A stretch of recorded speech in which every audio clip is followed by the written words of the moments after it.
नमस्कार, मैं विकास, आप देख रहे हैं जस्टिस टीवी इंडिया और इस समय मौजूद हूँ मैं गीता कॉलोनी में। और जी हाँ, ये एमसीडी का इंजीनियरिंग डिपार्टमेंट है और बहुत ही शर्म की बात है कि जिस कोरोना वॉरियर के लिए इस देश में ताली थाली सब कुछ बजी, लेकिन आज वो कोरोना वॉरियर, आज तारीख कितनी है, कितनी तारीख है आज 24 अगस्त हो चुका है और इन लोगों को अभी तक सैलरी नहीं मिली है। जून जुलाई अगस्त पूरा इन लोगों को सैलरी नहीं मिली है। लोग आप देख सकते हैं यहाँ पर कम से कम 100 से 200 के करीब लोग यहाँ पर मौजूद हैं और इससे ज़्यादा इस ऑफिस के बाहर हैं। लगातार ये लोग अपने अफसर से मिले हैं लेकिन उन लोगों ने इनकी फरियाद नहीं सुनी है।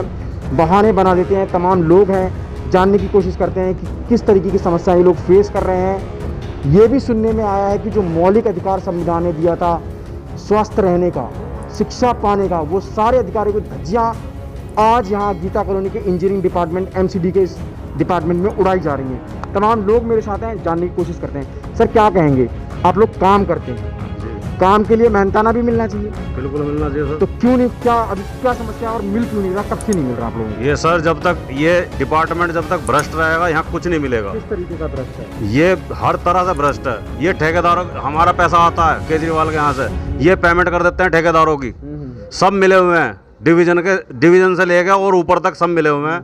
ये ठेकेदारों की पेमेंट करते हैं। हमारी सैलरी मिलो ना मिलो, इसमें बीजेपी के काउंसलरों का भी हाथ है, सब किसी का हाथ है।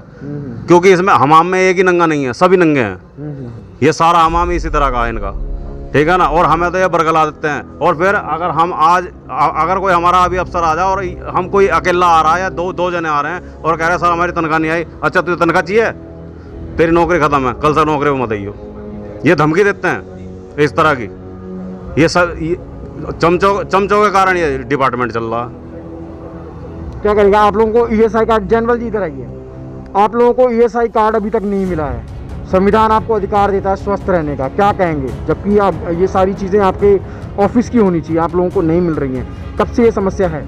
जी अभी हम कम से कम यहाँ 99-98 के ये हम सब लगे हुए हैं। हमें तो यहाँ कुछ नहीं मिला सर अभी 20 तक। सालों से आप लोगों को 20 सालों से स्वास्थ्य के नाम पे हमें कोई चीज़ नहीं मिलती, जबकि लोग रोड के ऊपर काम करते हैं, हम रोड के नीचे काम करते हैं, हम नालों में काम करते हैं, सीवर में काम करते हैं। ना तो हम पे गमबूट है, ना हाथों में ग्लव्स हैं, ना मास्क दिए जाते हैं, नहीं ड्रेस है हम पे, नहीं कोई कपड़े हैं। जिन कपड़े से आते हैं उन्हीं कपड़ों से काम करते हैं। लोग पास बैठाने को भी राजी नहीं होते। बस में या ट्रेन में हम सफ़र करते हैं तो दूर कोई कर देते हैं हम। क्या कहेंगे? अभी एक और चीज़ आई थी कि आप लोगों को तमाम उन ऑफिसर्स के घर पे लगाया जा रहा है और कहीं ना कहीं आपसे वो काम नहीं लिया जा रहा है जिस काम के लिए आप लोग यहाँ पर हैं इस डिपार्टमेंट में। कितना सच्चाई है? ये बहुत हद तक सच्चाई है।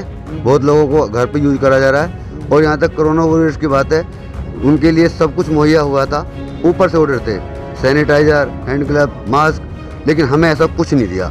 यहाँ तक भी हमारे को अपने आई कार्ड भी नहीं है, आज तक आई कार्ड भी नहीं है इशू। अब बताओ क्या करें, कहाँ जाएं हम? अब 99-98 से लगे हुए हैं जी जी। कुछ और लोग भी, उनसे भी जानने की कोशिश करते हैं। सर क्या कहेंगे, अभी किन किन समस्याओं को आप लोग फेस कर रहे हैं अपने इलाके में, एमसीडी के में? हम 2008 से परमानेंट हैं और उस जब से और अब तक कोई भी बीमार पड़ता है, पहले वो अपना खर्चा अपने आप से करता है, फिर उसके खर्चे का जो ब्यौरा देते हैं यहाँ पर, उसको देने में भी कई साल लगा देते हैं। पैसे भी ले रहा है जी जी, उसके पैसे भी लिए जाते हैं, जो पैसे भी लिए जाते हैं। इधर जो कुछ हमारा बनेगा मेडिकल का, उसमें से भी बिल कम करके उसके भी पैसे लिए जाते हैं जब पैसा मिलता है, वो भी 2 साल के बाद, 3 साल के बाद। तो इतने दिन तक ब्याज भरते रहेंगे और जब अपना इलाज कराएंगे। तो इसलिए लेस कैश कार्ड तो हमारा पहले ही बनना चाहिए, लेकिन यहाँ कोई सुनवाई नहीं है जी।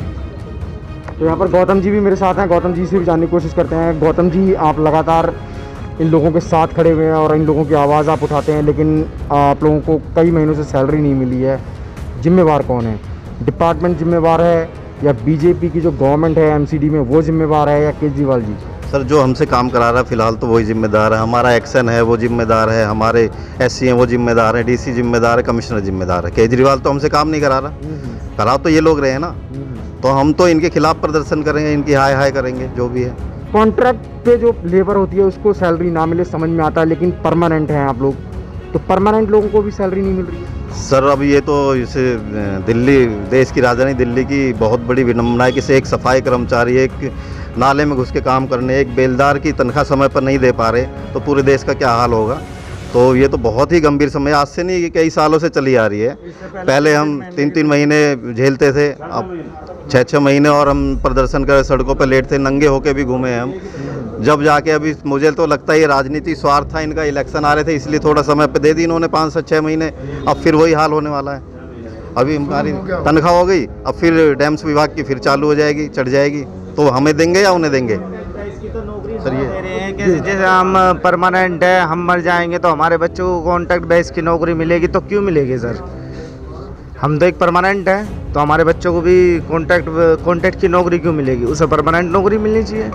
तो कहीं ना कहीं जो डेथ केस हैं उनको कहीं ना कहीं कॉन्ट्रैक्ट बेस पे रखा हाँ जी, वो उसी पे रखते हैं। ये बड़ा सवाल है। और कुछ टीम यहाँ पर आई हुई है, राष्ट्रीय झाड़ू मंच है, उनके भी यहाँ पर राष्ट्रीय अध्यक्ष भी आए हुए हैं, उनसे भी जानने की कोशिश करेंगे कि कब तक इनकी समस्याओं को ये मंच ठीक कर पाएगा।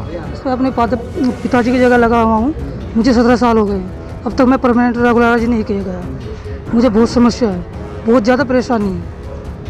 और आपने डिपार्टमेंट के लोगों से बात नहीं? मैंने बात करी कि हाँ हो जाएगा, हाँ हो जाएगा, कभी किसी ने नहीं सुनी, कभी कुछ नहीं हुआ। आज मुझे 17 साल हो गए।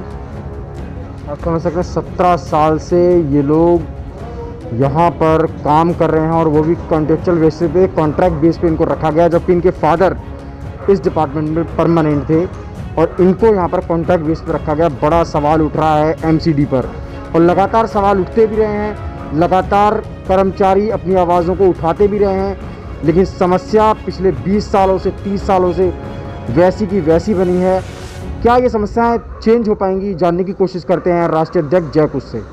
और तो मेरे साथ इस समय मौजूद हैं राष्ट्रीय झाड़ू मंच के राष्ट्रीय अध्यक्ष जयकुश जी, जानने की कोशिश करें। सर क्या कहेंगे, 20 साल से 30 साल इन लोगों को हो गया है, जो परमानेंट थे, जिनके फादर परमानेंट थे और डेथ केस में है, उनको भी यहाँ पर कॉन्ट्रैक्ट बेस पर रखा जा रहा है। ईएसआई कार्ड नहीं मिला है, संविधान अधिकार दे रहा है, ईएसआई कार्ड इनको नहीं मिला, स्वास्थ्य की सुविधाएं नहीं मिल रही हैं, सैलरी इनको टाइम से मिलती नहीं है, बच्चे इनके पढ़ नहीं पा रहे हैं। क्या इन समस्याओं को आप लोग सॉल्व कर पाएंगे?